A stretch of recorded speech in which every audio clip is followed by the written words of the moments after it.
সে 20 megawatt supply দিচ্ছে, কিন্তু 100 মেগাওয়াটেরই টাকা পাবে। অর্থাৎ এটা লুটপাটের বিশেষ বিধান আইন হয়ে গেছে। তো ওই জন্যই আদালত এই 6(2)কে অসাংবিধানিক ঘোষণা করেছেন। এই বিদ্যুৎ কেন্দ্র স্থাপনের চুক্তি করতে পারেন মন্ত্রী এককভাবে স্বীয় বিবেচনায় যে কেউ সাথে চুক্তি করতে পারে।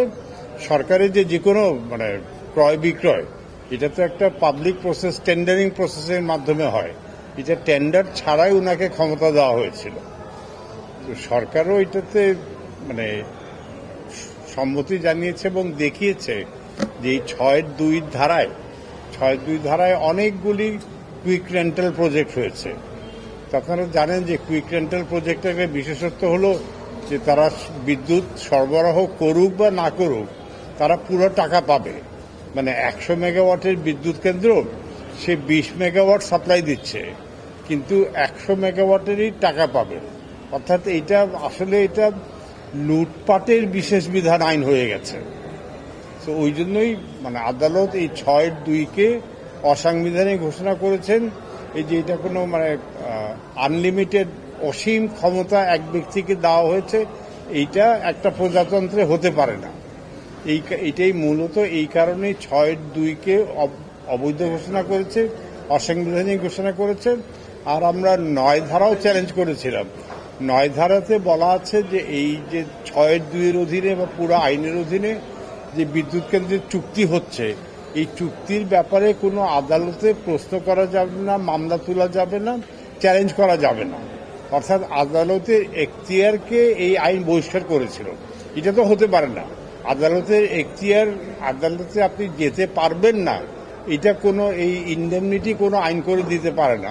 তো এই জন্য আদালত বলেছে যে 9 ধারা যেটা আদালতের এখতিয়ার রহিত করেছে, এই ধরনের কোনো আইন সংবিধানের অধীনে হতে পারে না।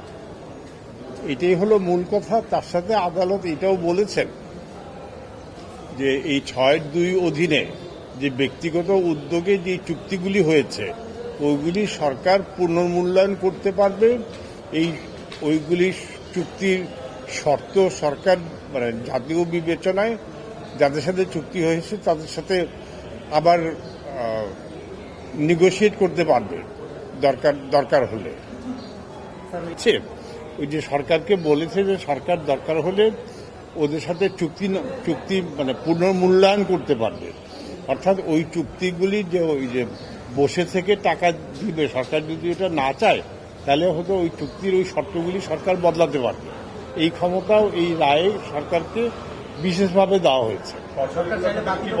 বাতিলও করতে পারবে না সরকারও। আমরা যেটা দাবি করেছি না, আর যেটা বলেছেন যে সাধারণভাবে এই বেসরকারি বিদ্যুৎ কেন্দ্রের বাইরে তো সরকারি বিদ্যুৎ কেন্দ্র আছে।